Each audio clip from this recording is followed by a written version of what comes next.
Bom, minha gente, eu queria abordar aqui dois assuntos, que estão, enfim, um está no noticiário, continua nas manchetes, e assim será por muito tempo, até as eleições, provavelmente.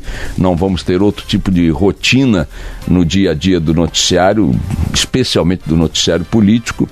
E um outro assunto que não está nas manchetes deveria estar. Tratarei dele na sequência. O assunto que está nas manchetes é a confirmação da pesquisa, pela pesquisa Datafolha, divulgada ontem, está hoje estampada na manchete da Folha de São Paulo, sequenciando a manchete, registrando aí a morte e a repercussão da morte do jornalista Otávio Frias Filho. Morreu com 61 anos, jovem, portanto, como alguns disseram, no apogeu de sua maturidade intelectual, profissional. Lamentada a morte dele por todo o universo do jornalismo brasileiro. Ele que foi o mentor e o líder do chamado Projeto Folha, que colocou a Folha como o jornal de maior destaque hoje na mídia impressa, enfim, do Brasil. E na sequência dessa manchete sobre a morte do Otavinho, como era conhecido pelos mais íntimos, vem a manchete sobre o Datafolha, confirmando que Lula registrou um razoável aumento em relação às pesquisas anteriores na intenção de votos dos eleitores.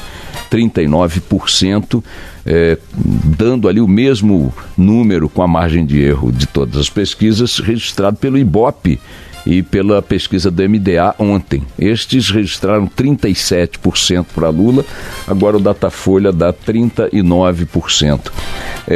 As incógnitas quanto ao futuro desta eleição continuam sendo as mesmas, e o fiel da balança disso são exatamente esses 39% ou 37% dos votos, considerando-se que há uma unanimidade quanto ao fato de que Lula não conseguirá na Justiça Eleitoral o registro de sua candidatura, a aprovação do registro de sua candidatura.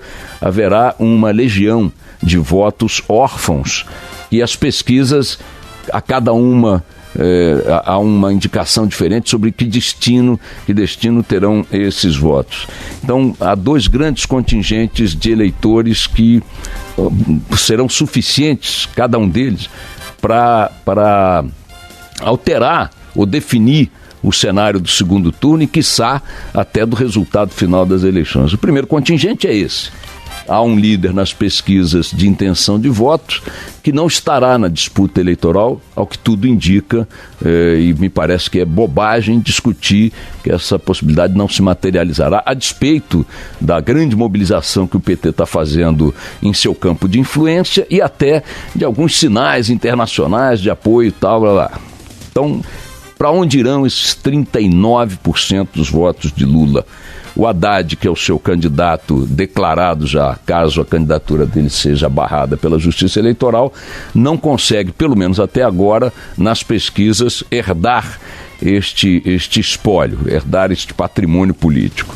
O outro grande contingente de eleitores que também ainda não sinalizou com clareza o que vai fazer e que é numericamente suficiente, repito, para definir o resultado da eleição, primeiro para quem vai para o segundo turno e depois até o próprio resultado do segundo turno, são os eleitores de centro. Sempre, repito, o Brasil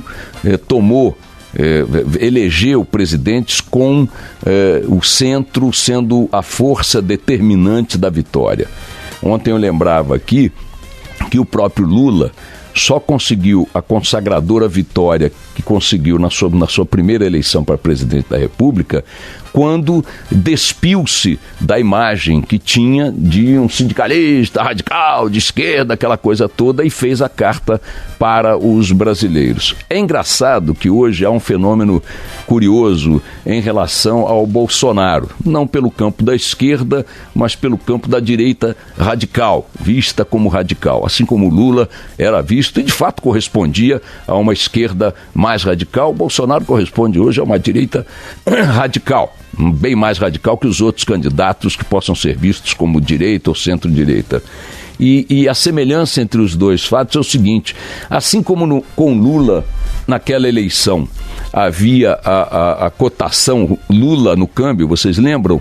Toda vez que saiu uma pesquisa indicando que Lula estava no pairo, o dólar disparava, os agentes econômicos diziam que iam sair do Brasil, ou que não sei o quê, o cenário... Blá, blá, blá. Agora, a alta do dólar de ontem, que pela primeira vez em 2 anos e meio passou do patamar de R$4, também foi entendida pelos analistas de câmbio, de economia, como reflexo das pesquisas de ontem que davam Bolsonaro consolidado, disparado em relação aos demais concorrentes, na ausência de Lula, na disputa, em primeiro lugar. Ele descolou de Marina, descolou de Ciro Gomes, descolou de Alckmin, quase tendo o dobro da segunda colocada, a Marina com 12, ele com 20. E também isto refletindo de forma negativa na cotação do dólar e, portanto, nos humores do chamado mercado. Isto por quê? Porque o Bolsonaro também é percebido, só que no outra ponta do espectro ideológico, como um radical de direita. O que haverá de desafio agora para a candidatura de Bolsonaro, me parece que é exatamente este caminhar para o centro. Assim como fez Lula na sua primeira eleição, Bolsonaro terá que produzir o milagre de convencer o eleitorado de centro, que historicamente foi vitorioso e que foi vitorioso porque nunca quis caminhar para os extremos. Bolsonaro terá que fazer alguma alquimia semelhante à de Lula para despir-se deste uniforme, desta farda de radical, e dizer, olha, não é bem assim, tem que criar o Bolsonaro paz e amor, como criaram o Lulinha paz e amor. Tem que vir uma carta aos brasileiros e que possa ser convincente, como foi a de Lula naquela época, para que Bolsonaro avance no sentido de conseguir apoio de faixas eleitorais, de faixa de eleitorado que simplesmente não encostam, não chegam nele. Vejam que, embora Bolsonaro tenha descolado de Marina e do próprio Ciro Gomes, segundo as pesquisas de ontem, ele continua estacionado nesse patamar de 20% com a margem de erro. Na pesquisa da Folha ele foi a 22%. Lula cresceu e Bolsonaro continua ali. Eu não tenho dúvida de que em algum momento os estrategistas da candidatura do Bolsonaro dirão, olha, Bolsonaro, está na hora de mostrar uma faceta que possa agora agregar eleitores que não querem caminhar para os extremos, não importa quais sejam. E o exemplo histórico de Lula me parece bastante claro nesse sentido. Quem não abocanhar o eleitorado de centro terá dificuldades para conseguir um resultado positivo para sua candidatura. Também ainda sobre Bolsonaro, um registro curioso. Nas simulações anteriores do Datafolha, em segundo turno, só a Marina Silva, claro, continuamos considerando ainda a ausência de Lula, só a Marina Silva vencia Bolsonaro. Os demais, ele davam a coça, Ciro e Alckmin. Nesta pesquisa agora, eles empatam tecnicamente. Ou seja, esta percepção de que, sendo Ciro e Alckmin mais ao centro do que Bolsonaro, ainda que Ciro tenha esteja em centro-esquerda ou algo assim, e o Alckmin bem no centro, o fato é que está claro para mim de que ou alguém seduz esse eleitorado de centro ou não vai prosperar numa disputa de segundo turno. É mais um indicador de que Bolsonaro, percebendo que sua expectativa sobre o segundo turno, à luz destas pesquisas, piora, porque antes só a Marina o derrotava e agora Ciro e Alckmin empatam tecnicamente com ele, certamente, seus estrategistas em algum momento vão querer desenhar esse Bolsonaro mais suave, mais conciliador, menos enfático, menos radical, menos isso, etc. e tal. Se vão conseguir convencer, como os de Lula, os estrategistas de Lula convenceram naquela ocasião, não sei. Para chegar a este ponto do Lulinha paz e amor, Lula tinha perdido várias eleições presidenciais antes daquela que venceu. O Bolsonaro ainda não disputou nenhuma. Terá condições o Bolsonaro de apresentar-se como um candidato equilibrado, conciliador, agregador? Terá? Vamos ver. É o que nos reservam os próximos capítulos desse bafafá ainda muito indefinido. Como disse o Mauro Paulino do Datafolha, para mim essa frase é a frase central de qualquer reflexão que possa ser feita hoje. Eu acredito em tudo. Todas as possibilidades continuam sobre a mesa. Ainda não temos a campanha na televisão. Para mim, eu estou muito na expectativa de ver o que os partidos vão fazer com o tempo que tem ou não tem. No caso, Bolsonaro não tem tempo de televisão, Marina não tem tempo de televisão, Henrique Meirelles tem muito tempo, Ciro Gomes tem muito tempo, o PT tem muito tempo. Vamos ver como é que eles vão trabalhar isso e se isso vai ser suficiente para definir o que o eleitorado ainda indeciso vai fazer, né? Lembrando que uma outra pesquisa, um outro estudo de mercado feito, indicou que a mídia convencional, jornais e emissoras de TV aberta, continua sendo a grande fonte de informação de uma massa de eleitores que chega a quase 80%. Apenas 20 e pouco por cento dos eleitores alimentam-se de informações sobre a campanha e sobre a política em blogs e grupos de internet, inclusive dizendo que este grupo não checa as informações que recebe através dessas fontes, ou seja, é um grupo que se pretende menos esclarecido, que compra a versão por inteiro e embarca nela sem saber se é verdade ou mentira, mas é francamente minoritário em relação aos eleitores que continuam utilizando a mídia convencional, a grande imprensa, como queiram chamar, como sua fonte de informação. Esse é o assunto que está aí nas manchetes e que eu acho que diz respeito ao Brasil líquido, né? Que não se define, que continua aí sem indicar para onde vai. O Brasil concreto, que já está indicando para onde vai de maneira muito dramática, foi levantado ontem aqui pela nossa equipe, a Letícia Curatomi, daqui da nossa equipe da Band News FM de São Paulo, fez um levantamento sobre como está a campanha contra pólio e sarampo de vacinação no Brasil, nas praças que compõem a nossa rede.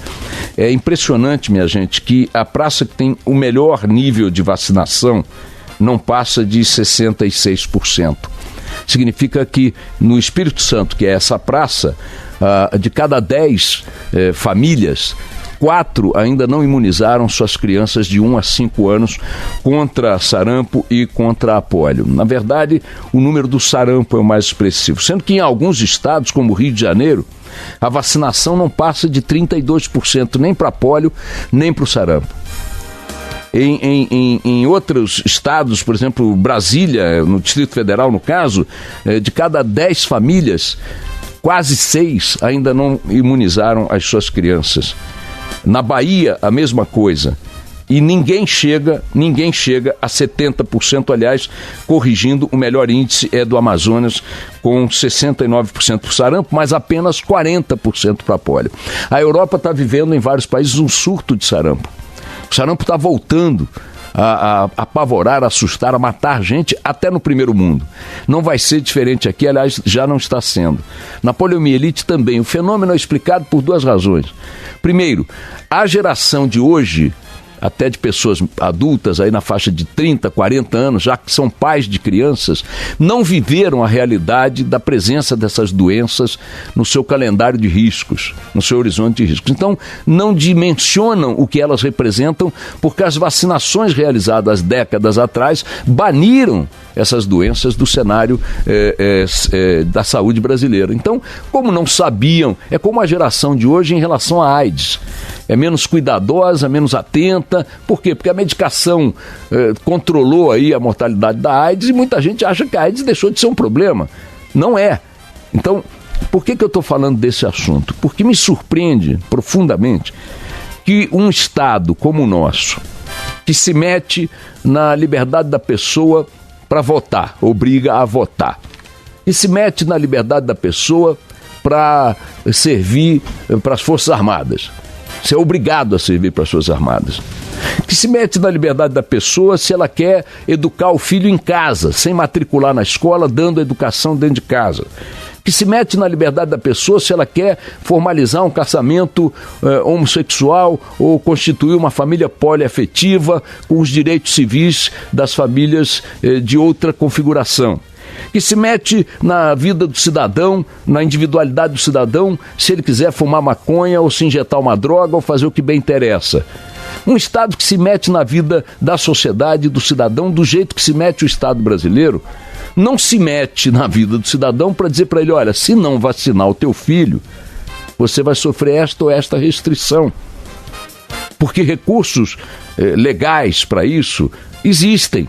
Mecanismos para implementar isso existem e seriam percebidos não como uma invasão dessa individualidade, dessa soberania do cidadão sobre si mesmo, dos pais sobre a família, mas sim como uma espécie de um adequado aperto, chamemos aí de um puxão de orelhas em pais, em mães que estão deixando seus filhos expostos a um risco absurdo.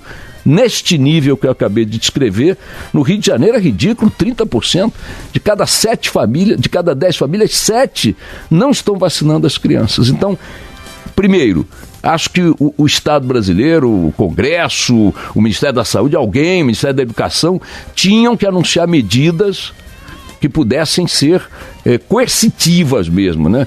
Punitivas, tal. Não estou falando de prender nem nada, mas criar mecanismos assim. O trabalhador que não apresentar a carteira de vacinação dos filhos até o fim do mês não tem salário, ou tem um desconto no salário. Aluno que não chegar com a carteira de vacinação na escola, o pai e a mãe têm que ser chamados sob pena do menino não poder frequentar a aula. Vocês vão dizer, mas isso é um absurdo, o salário, a escola. Sim, o absurdo é contrair a polio. O absurdo é morrer de sarampo. Então, estou sugerindo aqui, não estou dizendo que são medidas fechadas, mas algo que se faça para sair dessa maluquice. A campanha nacional está aí, termina dia 31 de agosto e até agora os índices são esses, ridículos. E se o Estado se mete em tanta coisa como eu citei, me desculpe, certamente saberá se meter nessa também com muito maior justificativa, tá certo, minha gente? Era só esse alertazinho que eu queria dar e vamos tocar o barco.